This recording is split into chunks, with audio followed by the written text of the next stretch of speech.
नमस्कार। देखिए, जब योग ध्यान प्राणायाम की बात करते हैं तो इसका जो क्षेत्र है वो बहुत विस्तार लिए हुए है। जो योग ध्यान प्राणायाम है, ये कोई इतनी छोटी चीज़ नहीं है कि इसको बहुत जल्दी आप इसके रास्ते पर चले और बहुत जल्दी आपको लाभ मिले। लेकिन हाँ, यदि आप इस रास्ते पर चलते हैं तो आपको निश्चित रूप से लाभ मिलेगा। जब इसके विस्तार की बात आती है तो इसकी फ़ेहरिस्त जैसे बहुत लंबी है।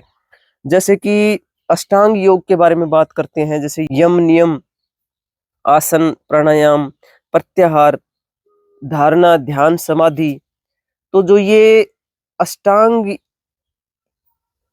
योग हैं, इनको यदि कोई भी योगी अपने जीवन में नहीं उतारता, तो योग के पथ पर इतनी सफलता नहीं मिलती। क्योंकि कोई भी यदि अपने जीवन के बारे में जानना चाहता है, हम इस धरती पर क्यों हैं और अपने बारे में, अपने स्वयं के बारे में अगर जानना चाहता है, तो अष्टांग योग की आपको गहनता से जानकारी लेनी चाहिए। और आप भी जब योग के पथ पर चल पड़े हैं, तो आपको भी इस बारे में जानकारी होनी ही चाहिए। इसके बारे में हम भी विस्तार से बात करेंगे। ये तो आपको अष्टांग योग की बात हुई। अष्टांग योग बहुत बहुत विस्तार लिए हुए है। उसके बाद में जब हम चक्रों की बात करते हैं तो आपको कुछ चक्रों के बारे में भी पता होना चाहिए, क्योंकि जब योगी क्रियाओं के पथ पे जब आप चल पड़े हैं, तो योग करते हुए जब से योगी जन आपको योग सिखाते हैं, तो उस वक्त जैसे कई बार मूलाधार चक्र की बात आती है, कई बार आज्ञा चक्र की बात आती है, सहस्त्रार चक्र की बात आती है, मणिपुर चक्र की बात आती है। तो आपको अगर इनके बारे में पता रहेगा कि ये कहाँ स्थित है, तो आप आराम से योग के पथ पर आगे बढ़ पाएंगे। फिर कुछ मुद्राओं की बात करेंगे, कुछ स्वर विज्ञान की भी बात करेंगे। धीरे धीरे इस चीज को हम भी आगे लेके बढ़ेंगे और आपको भी इन चीजों के बारे में पता होना चाहिए, ताकि आप योग के पथ पर चलते हुए आराम से इस पथ पर जा सकें, सीख सकें और इसका लाभ उठा सकें। तो नमस्कार। आज सूक्ष्म क्रियाओं के अभ्यास के 22वें दिन में आपका स्वागत है। आज हम एक ऐसे अभ्यास की बात करेंगे जिसको सर्वांग आसन कहते हैं, और जो आपको शीर्षासन के ही लाभ देने वाला है। शीर्षासन के लाभ के लिए हमने पहले भी कुछ और दूसरे सूक्ष्म अभ्यास बताए हैं, क्योंकि जो सूक्ष्म क्रियाओं का अभ्यास कर रहे हैं और जो अकर्मण्यता की स्थिति में थे, वो एकदम शीर्षासन तो कर नहीं सकते। इसलिए हम धीरे धीरे उनके लिए कुछ ऐसे अभ्यास लेकर आ रहे हैं कि उनको शीर्षासन का लाभ मिल सके। तो आज हम सर्वांगासन की बात करेंगे, एक ऐसा आसन जो कि आप लेट कर करेंगे। अब हमारी लेट कर किए जाने वाली श्रृंखला शुरू हो गई है। तो लेट कर किए जाने वाला अभ्यास, हम अपनी लेग्स को यानी अपनी टांगों को 90 डिग्री के एंगल पर ऊपर उठाएंगे और अपने हाथों से सपोर्ट करेंगे अपनी कमर का। आप चाहें तो आप सीधे पैर करके उठा सकते हैं, और आप चाहें तो अपने पैरों को मोड़ के भी कर सकते हैं। अब हम अपनी लेग्स को 90 डिग्री के एंगल पे उठाएंगे। यदि आप इस अभ्यास को नित्य निरंतरता के साथ करते हैं, तो आपका जो ब्लड का फ्लो आपके पैरों से ऊपर की तरफ बहने लगेगा, यानी आपके सिर की तरफ बहने लगेगा। अगर ब्लड का फ्लो आपके सिर की तरफ बहने लगता है, तो आप मान के चले आपके चेहरे से झुर्रियां मिट जाएंगी। आपकी आंखों के पास जितने भी काले घेरे हैं, वो सारे काले घेरे मिट जाएंगे। स्किन ग्लो करने लगेगी, आपके चेहरे पर आध्यात्मिकता का एक ग्लो दिखने लगेगा।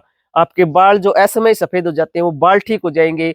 और भी जितने भी आपके ऊपर ऊपरी जो अंग है, जैसे कि कान, नाक, आंख, त्वचा, सभी में आप एक ड्रास्टिक चेंज देखेंगे।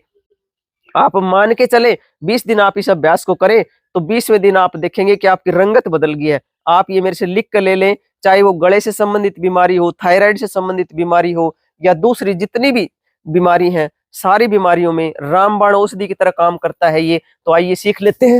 एक बार पैरों को ऊपर उठाएंगे, सर्वांगासन 90 डिग्री के एंगल पर चले जाएंगे, और फिर अपने पैरों को ऊपर करने के बाद में अपने जो पंजे हैं उनको अंदर की तरफ खींचेंगे और कमर को सपोर्ट देंगे, सर्वांगासन। लेकिन करना पड़ेगा, आपको बैठना पड़ेगा।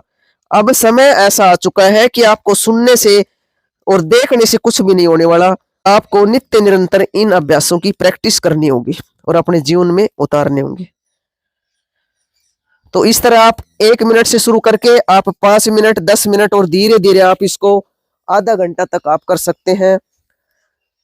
एक विशेष बात याद रखने वाली वो ये है कि आप जब इस आसन को करते हैं, चाहे वो शीर्षासन हो, चाहे सर्वांगासन हो, चाहे अर्ध शीर्षासन हो, या शीर्षासन के जो कुछ छोटे छोटे अभ्यास बताए हैं वो अभ्यास हो, उनके बाद में आपको रिलैक्स करना है, आपने आराम करना है, शवासन करना है।